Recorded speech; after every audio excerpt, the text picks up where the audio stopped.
pessoal, sejam todos e todas bem-vindos e bem-vindas. Vocês estão na TV Revelare, eu sou o Beto Ramos, tenho ao meu lado o Lauro Rodrigues e nós vamos trazer vocês mais um projeto, mais um estudo aqui no canal, hoje com a obra Pensamento e Vida, cujo nosso tema é o capítulo 7, que traz por título O Trabalho. Trabalho. Pedindo a você que chega por aqui, se puder e quiser, faça uma assinatura solidária no www.institutorevelare.org.br/assinatura e envie suas perguntas, críticas, sugestões e até elogios pelo faleconosco@institutorevelare.org.br. Estamos no Facebook através do @Revelare Instituto. Seja bem-vindo, Lauro Rodrigues. Olá, Beto. Olá, pessoal. Que bom poder estar aqui em mais um vídeo, em mais um estudo dessa obra no qual a gente aproxima os conceitos aqui da doutrina espírita, os princípios, e com grandes aprendizados, né, Beto? Então, que os bons espíritos possam nos auxiliar sempre. Que assim seja, já compartilhando aqui, Lauro, o capítulo 7, trabalho da obra Pensamento e Vida. Vamos fazer a nossa leitura, Laurinho. Compartilha de lá e eu vou fazendo a leitura na minha obra do lado de cá. Capítulo 7, trabalho da obra Pensamento e Vida, ditada pelo Espírito Emmanuel a Francisco Cândido Xavier.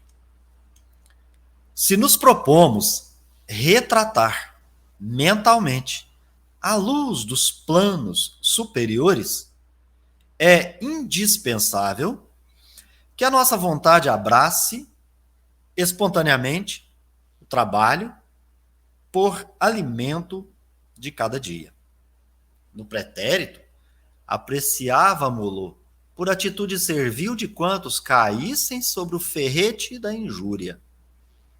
A escola, as artes, as virtudes domésticas, a indústria e o amanho do solo eram relegados a mãos escravas, reservando-se os braços supostos livres para a inércia dourada.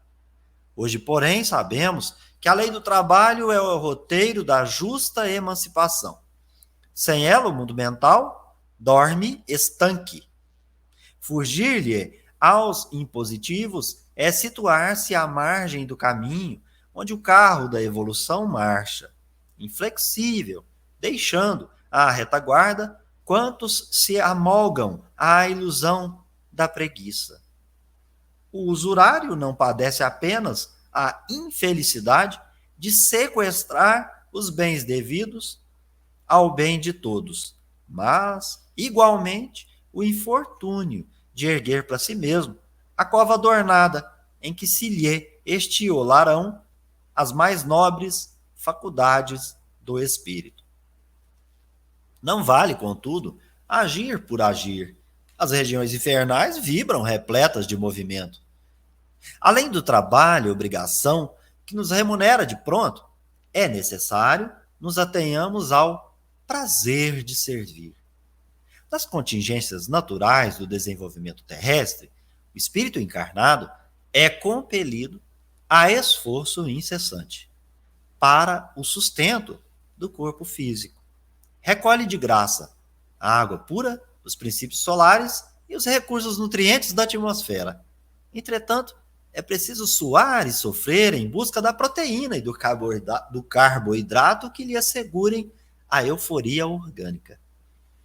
Cativo, embora as injunções do plano de obscura matéria em que transitoriamente respira, pode, porém, desde a terra, fluir a aventura do serviço voluntário aos semelhantes, todo aquele que descerre o espelho da própria alma aos reflexos da esfera divina. O trabalho-ação transforma o ambiente. O trabalho-serviço transforma o ser humano. As tarefas remuneradas conquistam o agradecimento de quem lhes recebe o concurso, mas permanecem adstritas ao mundo nas linhas da troca vulgar. A prestação de concurso espontâneo, sem qualquer base de recompensa, desdobra a influência da bondade celestial que a todos nos ampara sem pagamento.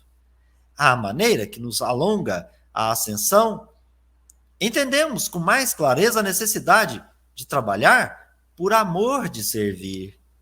Quando começamos a ajudar o próximo sem aguilhões, nos matriculando no acrisolamento da própria alma, entrando em sintonia com a vida abundante. Nos círculos mais elevados do espírito, o trabalho não é imposto. A criatura consciente da verdade compreende que a ação no bem é ajustamento às leis de Deus e a ela se rende por livre vontade. Por isso, nos domínios superiores, quem serve avança para os cimos da imortalidade radiosa, reproduzindo dentro de si mesmo as maravilhas do céu que nos rodeia a espelhar-se por toda parte. Vamos então, né, Lauro, para a gente começar essa nossa saga aqui, comentando esse capítulo 7. Eu acredito que a gente vai poder aqui, talvez, falar um pouquinho de O Evangelho segundo o Espiritismo, falar também de algumas questões do Livro dos Espíritos, trazer aqui alguma coisa de espiritualismo racional. Gostaria da sua primeira impressão, passo para você, Lauro Rodrigues. Beto, a primeira impressão na leitura total, né, desse capítulo, me dá uma ideia clara, né, que Emmanuel, claro, ele passa pela necessidade do trabalho para a manutenção material do corpo físico, mas a ideia central aqui, ao meu sentir, é todo o trabalho com vistas ao crescimento espiritual, mas esse trabalho ele é todo consciente, né, Beto? Não é nada imposto, como nós vamos falar daqui a pouco, e então é algo relacionado profundamente àquilo que nós estamos trabalhando aqui, que é a autonomia do espírito, Beto. A verdadeira propriedade, né, Laurinho? Capítulo 7, né? Então, se nos propomos retratar mentalmente à luz dos planos superiores, o que é retratar mentalmente à luz dos planos superiores? Ora, nós estamos falando daquele patrimônio imortal da alma, que é o conhecimento adquirido pela experiência na matéria, né? A gente já leu na obra A Gênese que o ser humano se instrui na matéria. Então, é aquele patrimônio imortal da alma, é do que nós estamos falando. Ora, como é, então, que nós vamos pensar nessa expressão luz dos planos superiores? A gente já viu em obra que, de repente, o espírito ele começa a iluminar o ambiente por onde ele passa, porque ele passa a irradiar uma luz dele próprio. Sem querer fazer qualquer questionamento, não é dessa luz, nesse momento, que nós estamos retratando aqui. Nós estamos falando do esclarecimento. Luz é saber, é conhecimento. Então, é essa luz que nós estamos tratando. Retratar mentalmente luz dos planos superiores é a gente ter para nós o reconhecimento dos mesmos valores que são os valores dos espíritos superiores. Então, desse modelo de esclarecimento, de aquisição do saber, que vai nos encaminhar para que a gente adquira os mesmos valores, essa luz e esse conhecimento dos planos superiores. E aí ele vai dizer que isso é um trabalho, Laura, de autonomia. Por que é um trabalho de autonomia? Porque ele está dizendo assim, para que isso aconteça, não basta apenas você desejar. É preciso ir além. É indispensável que a vontade, que é aquela que pode, inclusive, reprimir qualquer desejo que não seja algo bom para o seu desenvolvimento moral, então nós estamos falando de um plano em que nós temos consciência desperta, nós temos o controle da faculdade, e aí então eu vou escolher. Então ele disse assim: nossa vontade precisa abraçar espontaneamente o trabalho. Daí, ele vai dizer assim: trabalho como algo que te nutre a cada dia. Ou seja, ele está falando de ação e de ação no bem, de ação positiva e de ação no plano do servir, que é o que a gente vai encontrar no desenvolvimento do texto. Então ele está falando do trabalho, não é para adquirir o alimento material para nutrir o corpo, que ele vai falar lá mais à frente que isso é necessário. Mas aqui ele está falando de algo muito maior, Laurinho. Ele está falando de abraçar espontaneamente essa ideia de servir, de ação, daquilo que pode tanto mudar o ambiente como mudar intimamente o próprio ser. Aí ele traz a sua visão a respeito de como que o trabalho era visto no passado.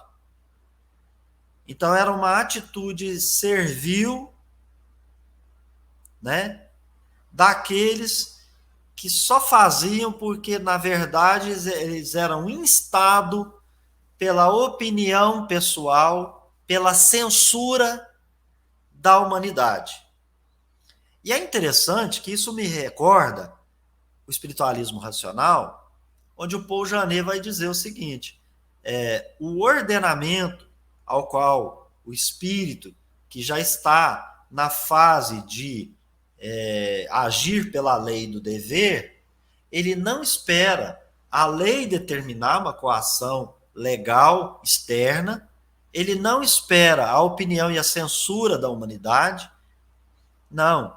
Ele vai agir porque a mudança é íntima, é interior. Foi uma disposição que ele se determinou e que passou a ser algo espontâneo. Então é um ordenamento íntimo. Por isso que a gente fala de autonomia. Porque quando é uma lei, a lei é externa. Ela determina a minha conduta, mas ela não determina como eu vou me sentir. Será que eu vou estar feliz fazendo ou deixando de fazer alguma coisa? Essa felicidade só é alcançada quando é uma decisão íntima do espírito.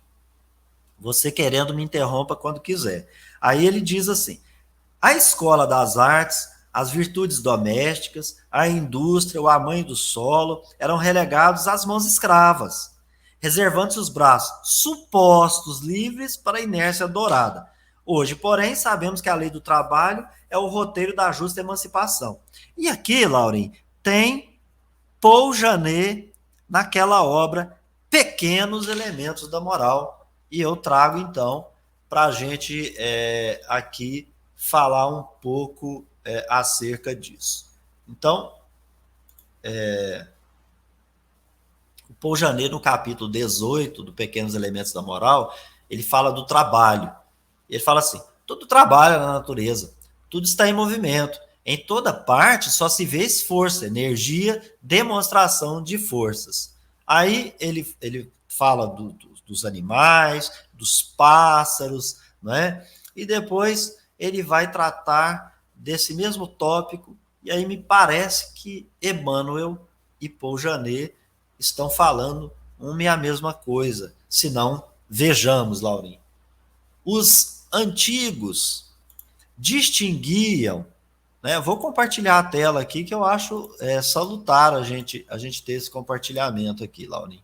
Então, os antigos distinguiam dois tipos de trabalho: o trabalho nobre e livre, ou seja, as artes, as ciências, a guerra e a política, e o trabalho servil ou mercenário, isto é, das mãos e, em geral, todo o trabalho lucrativo. Eles deixavam para os escravos. Estes lhes parecia abaixo da dignidade do homem. Então, você veja, Laurinho, que a gente está no mesmo plano de investigação, de pesquisa, de um espírito trazendo uma comunicação acerca do espiritismo, e aqui nós estamos buscando fazer a aproximação com os conceitos e postulados do espiritismo, e a meu sentir eu consegui vislumbrar uma lição lá de vinda do espiritualismo racional, porque né, a gente não pode deixar de mencionar que Paul Janet era um daqueles maiorais ali da Sorbonne, né, do espiritualismo racional como um todo. Antes de passar para frente, eu passo a palavra a você aí para fazer o comentário da questão 675 de O Livro dos Espíritos. Ô, Beto, e o que chama a atenção, desculpem, é que, veja, você já, né, como você compartilhou aqui, então, nessa questão do Livro dos Espíritos, né, anteriormente vai perguntar se o trabalho, né, é uma lei, aí os Espíritos vão responder que o trabalho é uma lei da natureza, né, e é pelo trabalho que o ser humano faz a manutenção, né, daquilo que lhe é necessário, e também é pelo trabalho que desenvolve a inteligência. Então, nós estamos aqui unindo duas necessidades: a necessidade de trabalhar para a manutenção do corpo, mas, em contrapartida, essa necessidade impulsiona o espírito a conquistar, a buscar, né, pelo esforço e adquirir o conhecimento. Então, essa pergunta 675, assim, ó, deve-se entender por trabalho somente as ocupações materiais, ou seja, para a manutenção do corpo, né, das nossas necessidades? Não. O espírito também trabalha, assim como o corpo. Toda ocupação útil é trabalho. E Emmanuel vai tratar disso aqui agora, daqui a pouco. A gente já começou a trabalhar isso aqui. Então,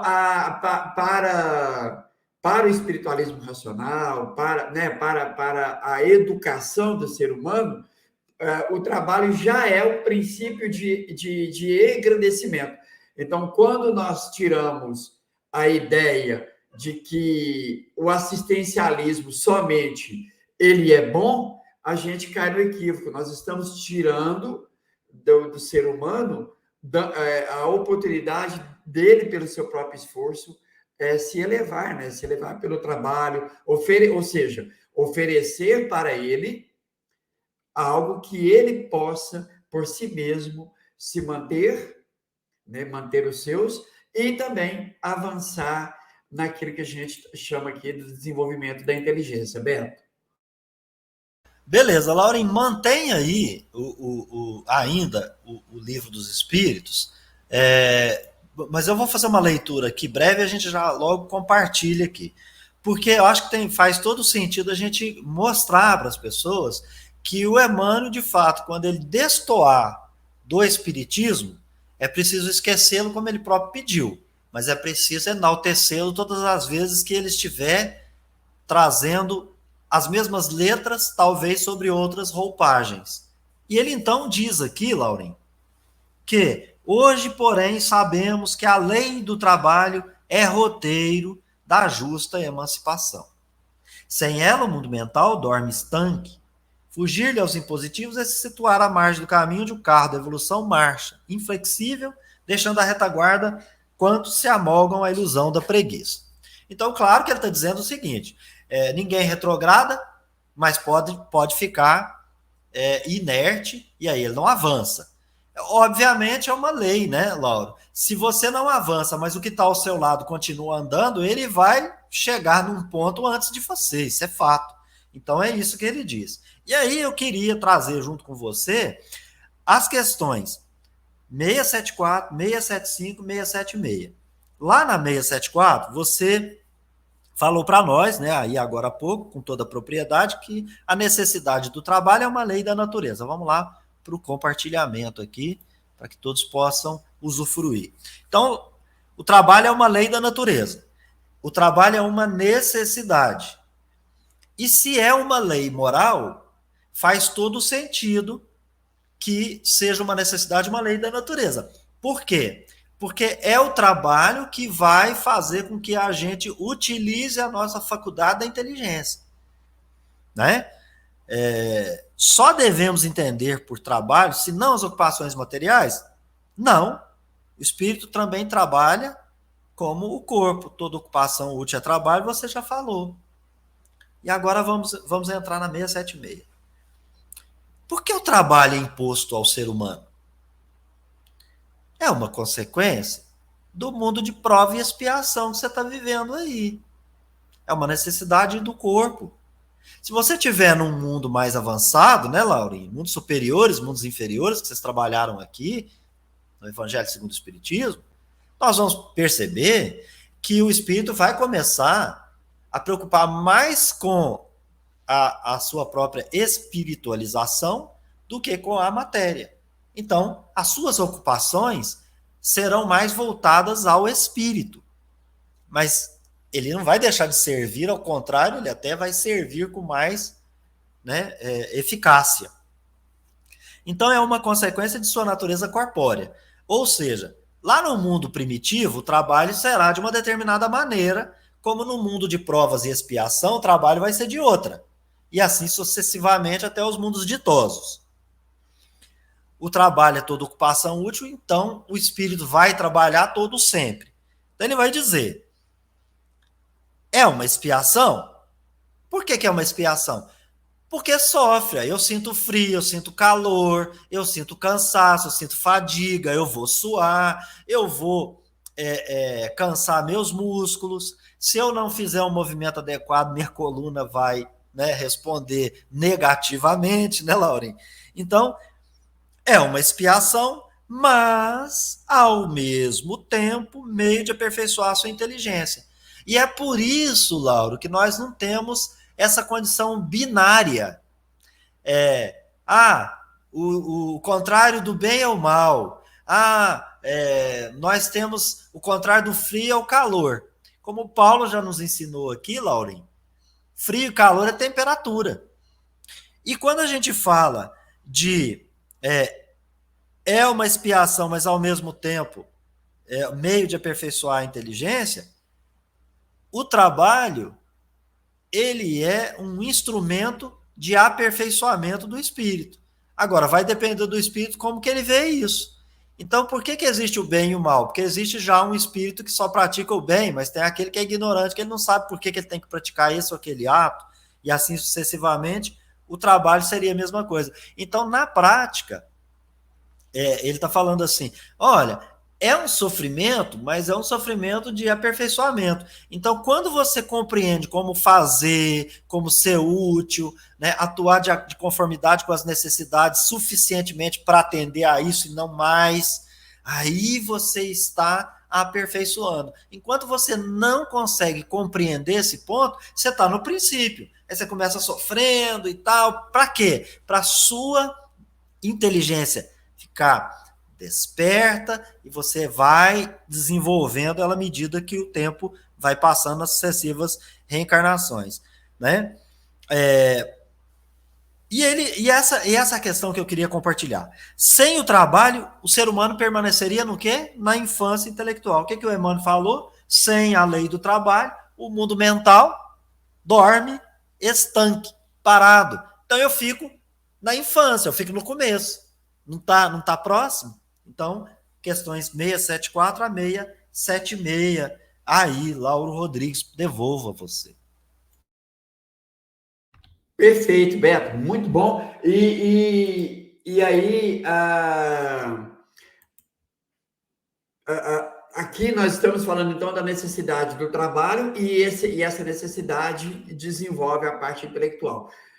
Só que depois a gente vai perceber que o espírito adquire algo mais, que essa necessidade do trabalho, ela vai ser algo maior para tanto ele encarnado ou como o espírito mesmo. Nós vamos então encontrar, por exemplo, nas revistas espíritas, os espíritos se comunicando, dizendo que os espíritos vêm de mundos superiores para trabalhar aqui com o espírito, né?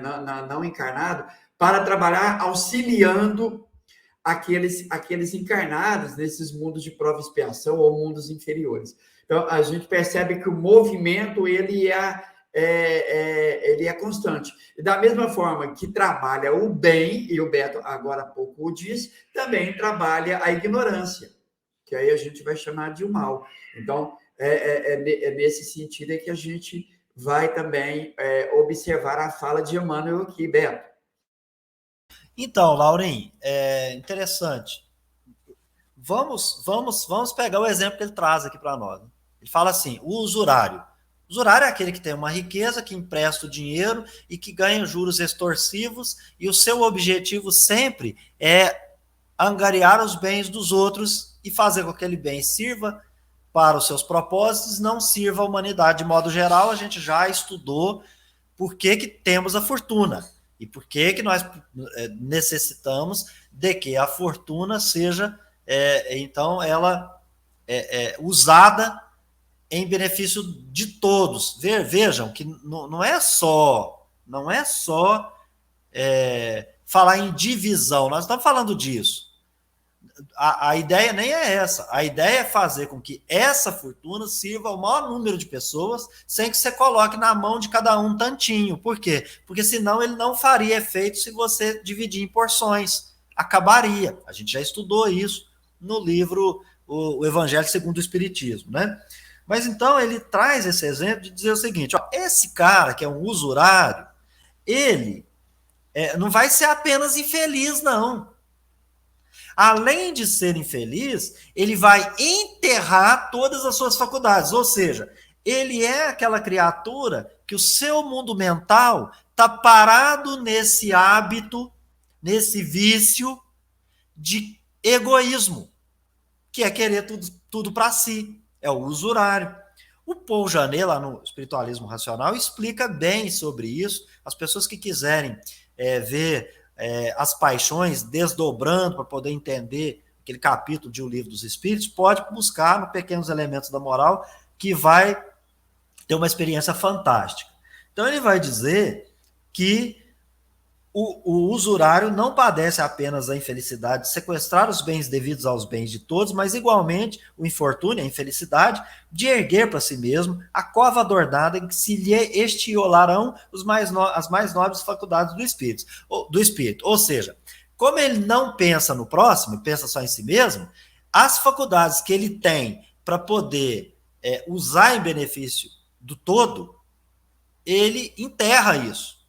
Não vai ficar enterrado para todo sempre, porque o espírito vai evoluir efetivamente. Mas ele vai estacionar, porque ele fica estanque, segundo o Emmanuel, e segundo o Livro dos Espíritos, questão 676, infância intelectual. Porque ele está na infância intelectual. Ah, mas como é que eu sei isso? Porque a próxima frase do Emmanuel diz assim, não vale, contudo, agir por agir. Por quê, gente? Porque lá no 675, o Lauro leu, trabalho é toda ocupação útil. 675 do Livro dos Espíritos. Então não vale agir por agir. Você tem que agir com um critério duplo. Utilidade e necessidade, né, Laurinho? Utilidade e necessidade. Mas olha lá, ele comenta que as regiões infernais vibram repletas de movimento. Aí, Laurinho, o que é uma região infernal? Olha, você vai numa cidade aí, litorânea, por exemplo, em que lá tem o tráfico de drogas pesado, tem as milícias, tem a violência, tem a prostituição, tem a pobreza, a maldade, a violência. Não é uma região infernal? O que é inferno para o espiritismo?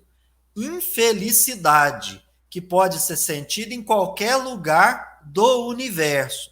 Então, quando o Emmanuel está falando em regiões infernais, é esse tipo de região, onde você tem ali a ignorância, a maldade, que é a excelência da ignorância, né? A falta de compreensão da lei e do dever, o orgulho, o egoísmo, enfim, todo o universo de paixões que a gente acaba de dizer. Então, elas também estão repletas de movimento. Então, as pessoas agem. Lá as pessoas vivem, mas é um agir por agir, falta compreensão.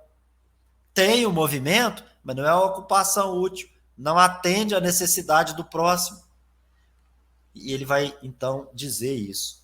Além do trabalho e obrigação, que nos remunera de pronto, é necessário nos atenhamos ao prazer de servir. Lá o usurário, Lauro, é um infortunado, é um infeliz. É um infeliz. Ele, por mais rico que ele seja, ele se sente no tédio. Ele está enterrando todas as suas faculdades. Ao contrário, ao passo que aquele, né, que não trabalha por obrigação, seja do sustento próprio, manutenção de si mesmo, além do trabalho e obrigação, que paga, né, que nos confere a possibilidade da manutenção corporal, orgânica, nas contingências da vida, ele está dizendo o seguinte, há uma felicidade.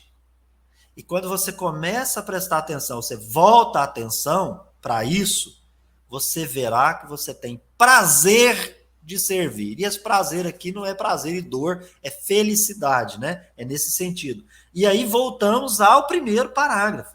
Se nos propomos retratar mentalmente as luzes dos planos superiores, é indispensável que a nossa vontade abrace espontaneamente o trabalho, que é nos ater ao prazer de servir. Que cada pessoa, quando serve, ele sente um prazer íntimo fantástico, Lauro, que é inexplicável. Não tem como você retratar isso. É só você sentindo para poder experimentar e aí ter a noção do que estamos falando aqui. Mas eu quero te ouvir também, Laurex. E Beto, o que me chamou a atenção aqui na fala dele aqui, né, que além do trabalho, obrigação, que nos remunera, ou seja, a gente ganha para fazer, né? É importante, é necessário nos atenhamos ao prazer de servir. Beto, eu fico pensando, a pessoa pode ser um médico, ter um advogado, um engenheiro, e ele cobra, porque pelo seu trabalho é natural. Mas há aquele que cobra e faz com amor, faz com prazer, ele se sente feliz em servir. Ah, mas ele está cobrando. É a necessidade, ele precisa manter as suas necessidades. Mas o que destaca para mim também aqui, a ideia de que não é só o trabalho voluntário, é o trabalho remunerado, mas que é feito com prazer, com vontade, né? E que gera para a criatura, o ser humano, esse prazer, essa felicidade. A gente vê muito falar, as pessoas falaram assim, eu adoro o que eu faço, eu amo o que eu faço, por mais que ela seja remunerada, mas ela faz com amor. E nós vamos encontrar na Revista Espírita, eu não lembro qual artigo que é, qual ano, São Luís falando isso, que às vezes é muito melhor a pessoa ter um cargo simples e fazer com amor do que às vezes, ele vai até usar, né? É muito melhor ser um sapateiro e fazer com amor do que ser um médico e fazer simplesmente pelo interesse material. Então, a grande sacada para mim aqui está gerar felicidade naquilo que você faz com amor, Beto. Sem dúvida. Quero só colocar, hein, Lauren, que é importante a gente também pensar nisso, né? Nós estamos caminhando aqui para tentar compreender do interesse, a caridade desinteressada. Então, obviamente, quando há uma remuneração, há um interesse pessoal. E eu entendo perfeitamente que você está dizendo que mesmo quando você está nas atividades para o seu sustento próprio, que é muito melhor você estar diante daqueles que se atêm ao prazer de servir. Inclusive, ele vai falar das tarefas remuneradas lá na frente, e eu acho perfeita colocação. Mas a gente não se esquecer de que aqui nós estamos falando de mundo espiritual, apesar de ser o espírito encarnado na matéria. Nós estamos nos preparando para nos ajustarmos à grande vida. Como é que a gente se ajusta à grande vida? A gente está interligado? Sim, mas em dado momento eu vou despertar para observar que eu estou interligado, que eu só serei feliz se o meu semelhante for feliz. Isso não é algo que vai nascer simplesmente, é um processo. E, portanto, obviamente, aquele que já consegue trabalhar e ficar feliz com o que faz, né, é muito melhor do que aquele que faz algo que ele não tem o menor prazer de fazer. Vamos seguir, a gente vai entendendo bastante a respeito dessas questões que nós estamos colocando, né? Então, aqui, quando ele falou das regiões infernais, falou do trabalho e obrigação, eu fui levado, Laurinho, lá no Evangelho segundo o Espiritismo, capítulo 17, o dever. E lá, o Lázaro, ele traz as instruções dos Espíritos e ele fala assim, dever é obrigação moral. Primeiro consigo mesmo, depois para com os outros. Dever é lei da vida. Encontramos isso nos mínimos detalhes, como nos atos mais elevados. E existe somente um dever moral que é o que nos interessa como espíritos. Porque uma coisa, Laura, quando a gente colocou aqui, né, do trabalho e obrigação, nós estamos falando de profissões. Nós até estamos falando de moral, mas estamos falando de ética. Mas o que nos interessa como espírito é aquela ocupação útil que está na ordem dos nossos sentimentos. E o Lázaro, estou com o Erasto na cabeça, Laurinho. O Lázaro vai dizer, na ordem dos sentimentos. O dever é muito difícil de ser cumprido, porque encontra em antagonismo as seduções do interesse e do coração. As vitórias na ordem do sentimento, né? Na ordem da lei do dever, o dever íntimo tem vitória que não tem testemunha. E quando você não age conforme a lei do dever, você também não sofre repressão nenhuma, porque está na ordem interna. Por isso que é uma questão de autonomia, que é uma questão na intimidade. O dever íntimo do homem está entregue ao livre-arbítrio. O aguilhão da consciência é o guardião da probidade interior. Então, acho fantástico a gente trazer aqui para a baila essas ideias. Porque olha o que ele vai dizer. Nas contingências naturais do desenvolvimento terrestre, o espírito, né? O espírito o espírito encarnado é compelido a esforço incessante. Então, o que nos compele a nos esforçar incessantemente na encarnação? As necessidades que nos chegam em razão do mundo que habitamos. Vamos falar do mundo de expiação e prova? Frio, calor, necessidade do alimento, necessidade da segurança, nossa própria sobrevivência de uma maneira geral. Então, nós somos compelidos a nos esforçar. Esse trabalho ao qual nós somos compelidos também nos auxilia no desenvolvimento da inteligência, os bens materiais, dentro desses aspectos que a gente falou, né, desenvolver atividades para que a gente se conforte no calor, que a gente sinta menos frio, né, e etc.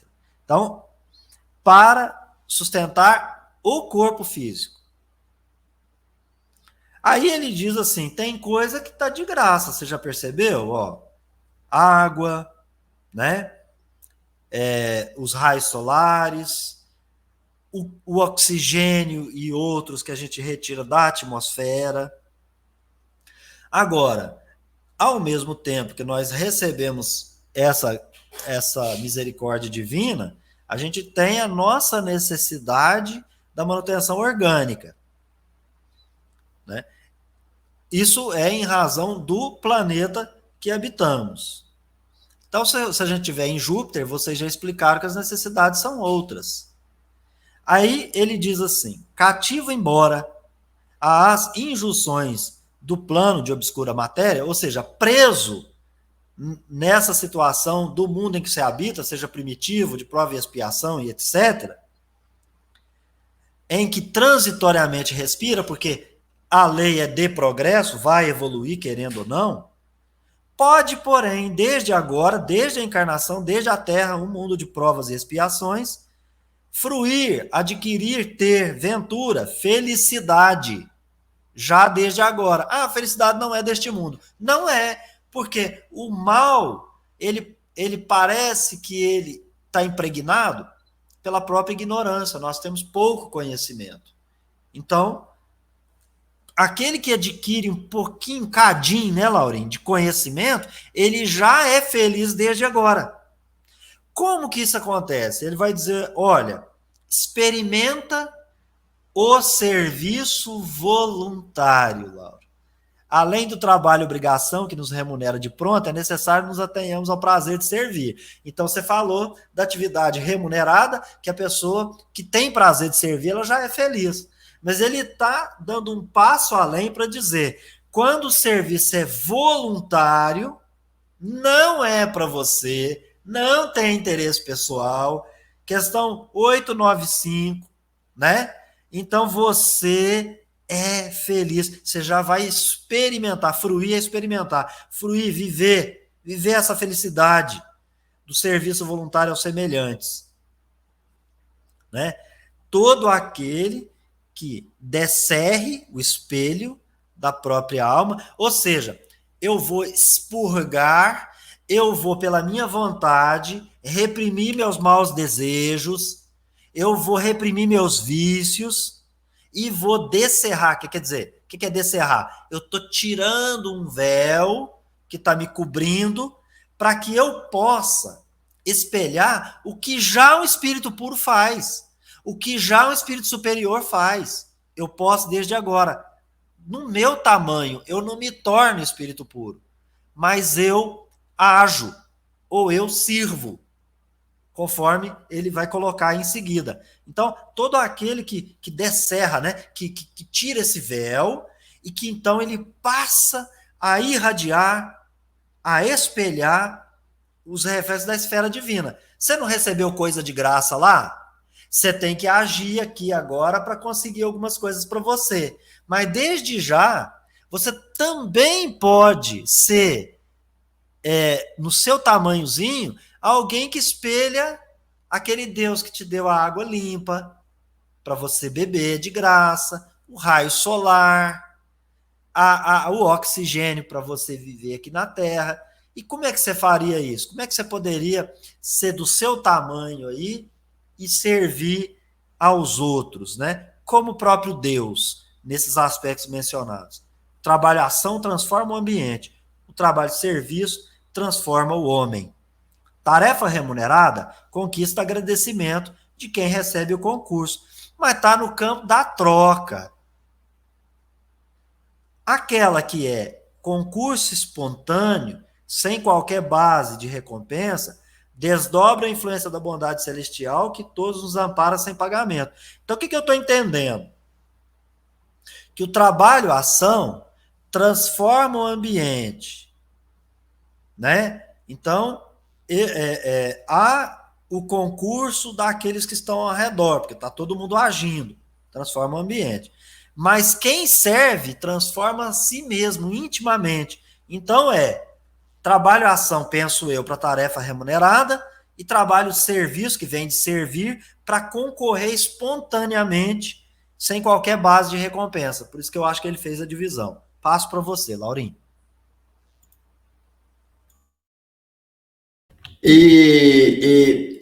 Né, a gente fala em remuneração, logo nós pensamos em dinheiro, né, em valores. Mas o trabalho, qualquer trabalho que o espírito já consciente dessa lei, né, dessas leis que está em si, ele faz sem esperar nada em troca. Então, o que vai gerar felicidade para o espírito é esse trabalho espontâneo. Não nada é imposto. Então, nós temos a necessidade do trabalho, e quando essa necessidade feita com amor, com vontade, ela já gera prazer, e depois nós temos o espírito consciente, que além dessa necessidade do trabalho, porque é para a manutenção do corpo, ele faz algo mais, é o que vai destacar ele dos demais. Ou seja, ele age pelo bem, para o bem e pelo bem de todos, mas sem esperar nada em troca. Aí é que vem, é cada vez mais crescente para o espírito, seja ele encarnado ou desencarnado, depois de, né, na erraticidade, essa felicidade íntima que ela é crescente, porque ele se sente útil em qualquer lugar em que ele vá, seja como espírito ou seja como espírito encarnado, né? Então, sempre crescente a felicidade. Beto, e aí eu passo para você, e eu concordo aqui com essa separação, né, que a Manu faz, e que está muito em acordo com Lázaro. Você leu aí agora o ato do dever, e o ato do dever ele é difícil de ser seguido, porque nós muitas das vezes esbarramos, né, nas influências que o mundo nos oferece, e você disse bem, o mundo de prova e expiação. Então, logo, nós, iludidos pela necessidade material, nós esquecemos, ou ignorantes ainda, daquilo que realmente é o trabalho útil, que é o trabalho de servir espontaneamente, sem imposição, livre-arbítrio, autonomia do espírito. Beto, passo para você. Aqui, Lauren, quando ele vai à frente, né, ele diz assim: a maneira que se nos alonga, a maneira que se nos alonga a ascensão, entendemos com mais clareza a necessidade de trabalhar por amor de servir. Então, aqui, o Emmanuel está replicando Kant. Porque ele está falando de entendimento. Então é necessário entender. Entender com clareza. Então a maneira que se nos alonga a ascensão, ou seja, nas sucessivas reencarnações, nós vamos caminhando, a cada uma delas a gente dá um passinho para poder entender o que você acabou de chamar de ato do dever. Então a gente entende com mais clareza a necessidade de trabalhar por amor de servir. Quando começamos a ajudar o próximo sem aguilhões, nos matriculamos no acrisolamento da própria alma, entrando em sintonia com a vida abundante. Aqui tem um tratado, né? Vamos com calma. Voltando lá na questão, né? A gente tem que lembrar, todo tipo de recompensa do interesse pessoal é uma remuneração, foi isso que o Lauro falou. Então não depende só de espécie de dinheiro, é qualquer uma delas. Eu vou ali porque eu sento à mesa para fazer não sei o que da psicografia, mas tem a recompensa de que as pessoas me veem, que as pessoas me tratam melhor, me dão ali uma notoriedade e etc, né? Então, é sempre importante. Qualquer tipo de recompensa do interesse pessoal, isso é remuneração. E aí você não está no campo, né, do serviço, do servir. Por quê? A gente precisa enxergar com clareza a necessidade de trabalhar por amor de servir. Aonde que nós já estudamos isso, Laura? Lá no Paul Janet, Pequenos Elementos da Moral, ele diz o seguinte: só vai agir por ato do dever aquele que intimamente conhece que servir o próximo, para falar do tema aqui nosso, que servir o próximo é uma lei do dever, que ele deve servir o próximo, ele precisa conhecer. Então, antes de mais nada, conhecer não significa que quem conhece faz. Conhecer é o primeiro momento, a primeira parte. A segunda parte é aceitar que esse conhecimento é verdadeiro. Porque tem muita gente que conhece, Laura, mas não aceita como verdadeiro. Por que não aceita como verdadeiro? Porque você olha ao seu redor, a pessoa dá uma excelente palestra, mas não aplica na vida dele. Entende?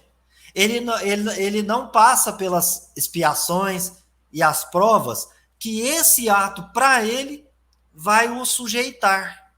Então, ele conhece, né, que servir o próximo é uma lei do dever, mas ele não aceita como verdadeira. Por que ele não aceita? Porque ele não reconhece a necessidade de aplicá-la a si mesmo e não aos outros. Eu não tenho que reconhecer que você que tem que fazer tal coisa. Eu tenho que reconhecer que eu tenho que fazer. Então, muita gente que deu excelente conselho para alguém vai chegar no mundo espiritual, vai estar num nível abaixo daquele que recebeu o conceito. Sabe por quê? Porque ele aceitou o conselho, reconheceu, aplicou na sua própria vida e deu esse passo. Esse passo. Porque ele não se sentiu ameaçado, não teve aguilhões, não se sentiu coagido. Ele compreendeu, ele entendeu. Então, ele acrisolou como um valor íntimo da própria alma e, portanto, ele está agora em sintonia com Deus, Laura, que é essa vida abundante. Então, aí agora, como é que ele está em sintonia com Deus? Porque ele acabou de entender que ele pertence a uma cadeia de espíritos que estão interligados entre si e que é um coletivo. E que a evolução acontece porque cada um, em algum momento, vai se propor em ajudar o próximo. Aprender com quem está na frente, auxiliar fazendo luz ao seu redor e pegar a mão e levantar aqueles que estão atrás, que estão caídos ali, mesmo que eles não compreendam o que você está fazendo. Né? Então, isso é espiritualismo racional. Sabe o que é isso? Para mim é o que o Emmanuel falou. Quando você está em sintonia com a vida abundante, é porque você desenvolveu uma consciência moral. Conhece que servir o próximo é a lei do dever, aceita como verdadeira e reconhece a necessidade de sua aplicação. E aí ele diz assim, nos círculos mais elevados do espírito, trabalho não é imposto. A criatura consciente da verdade compreende que a ação no bem é ajustamento às leis de Deus e a ela se rende por livre vontade. Lauro, 629. Que definição se pode dar à lei moral? A moral. Moral é regra de boa conduta, distinção entre o bem e o mal, funda-se na observação da lei de Deus, se conduz bem aquele que tudo faz em vista do bem e para o bem de todos, porque está observando a lei de Deus. Né? Como que eu vou distinguir o bem do mal? Bem está de conformidade com a lei de Deus. Como é que eu vejo isso? Na água que veio para você, cristalina, pura para você beber, no oxigênio que você está respirando todo dia, e lá nos raios solares que te permite viver, ter o oxigênio, tudo né? É tudo um conjunto. 631, qual que é o meio para eu distinguir? Inteligência, a faculdade. Eu primeiro preciso crer em Deus, ou seja, eu tenho que perceber ao meu redor que há uma força e que eu sou menor. Então, eu tenho que crer em Deus, para identificar esses elementos que são generosos, gratuitos, que vêm dessa vida abundante, que é de Deus, né? E eu preciso querer saber, que aí entra naquele caso lá da consciência moral, né? Uma consciência desperta, que não está nem na infância, né? Na infância de consciência, nem numa consciência ainda adormecida. E aí, por fim, ele diz, por isso nos domínios superiores, quem serve avança para o alto, para o cimo da imortalidade radiosa. Ou seja, até chegar ao ponto de precisar reencarnar mais. Reproduzindo dentro de si mesmo as maravilhas do céu que nos rodeia, espelhar-se por toda parte. Essa espelhar-se por toda parte, volta lá nessa frase aqui, ó. O espírito encarnado é compelido a esforço incessante para o sustento do corpo físico. Ele recolhe de graça água pura, princípio solar e recursos de nutrientes da atmosfera. Mas é preciso suar e sofrer em busca da proteína e do carboidrato que lhe assegura a euforia orgânica. Né? Ele vai aprender à medida que evolui. E, à medida que ele avança, ele está reproduzindo isso aqui, que é Deus, né? Que ele também está recebendo a todo instante. Laurim, falei demais, passo para você. Fantástico, Beto. E assim, o que me chama a atenção, e a gente pode usar aqui, né, de acordo com os textos do Evangelho, como Jesus serviu, né? Jesus ele se mantinha tranquilo, né? Diante de tanta enfermidade, de tanta injustiça, de tanta perseguição, usando a razão, porque o conhecimento dele, né, escapa ao entendimento da gente. Então, ele, de parte de todo esse conhecimento, ele aplicava essa utilidade, né, de forma, claro, consciente. E aqui o que a gente está em busca de servir sem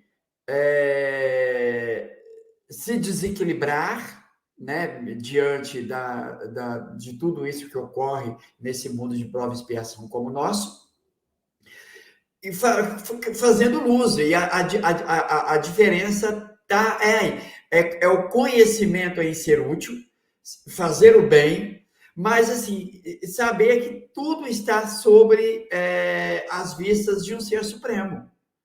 Né, Beto? Imagina se Jesus, por exemplo, no meio daquele povo bárbaro daquela época, ele se desequilibrasse. O trabalho dele ficaria por fazer, né? Imagina Kardec, com todas aquelas perseguições que ele foi alvo, foi vítima, o espiritismo foi vítima, se ele se desequilibra. E, pelo contrário, Kardec, ele serviu, né, de todas as formas que nós podemos imaginar aqui, e ainda pedia prudência no trato com os argumentos, na hora de dialogar, né, de debater com alguém. Então, a gente percebe a ideia de ser útil, servir, trabalhar, e aí, claro, desinteressado, vai muito mais, mas muito além daquilo que a gente ainda pode compreender. E o espiritualismo racional trouxe essa base para a gente, Beto. Perfeito, Laurinho. No próximo encontro, o capítulo é o 8, a associação, que é um capítulo maravilhoso. E, obviamente, vai falar dessa questão da sintonia também, né? Que a gente acabou aqui nessa leitura nossa do compartilhamento de hoje. Então, pessoal, é isso. A gente está trazendo mais um estudo aqui do nosso canal, para que vocês possam aí, da melhor maneira possível, se interagir, concordar, discordar. O que vocês acharam desse nosso encontro, desse nosso texto que trouxemos para vocês, dessas ideias de aproximar os conceitos? Vocês acham que a gente está no caminho certo, está no caminho errado? Fala aí, comenta aqui embaixo e deixa a sua opinião, que é sempre importante para todos nós, né? E esse vídeo vai ao ar agora na primeira semana de julho, na segunda-feira, uma vez que é o segundo vídeo que nós estamos gravando nesse próprio mês do Pensamento e Vida, né, Laurinho? Então a gente já vai colocar para todos e todas, e depois a gente prossegue com os vídeos gravados para os assinantes e disponibilizando para vocês à medida que a gente for colocando os vídeos aí para apreciação do público em geral, né? Quero agradecer ao Lauro, agradecer a todos, agradecer a Deus e aos bons espíritos por essa oportunidade, por mais esse vídeo, e dizer que nós vamos, né, Laurinho, nos encontrar num próximo vídeo. Até lá!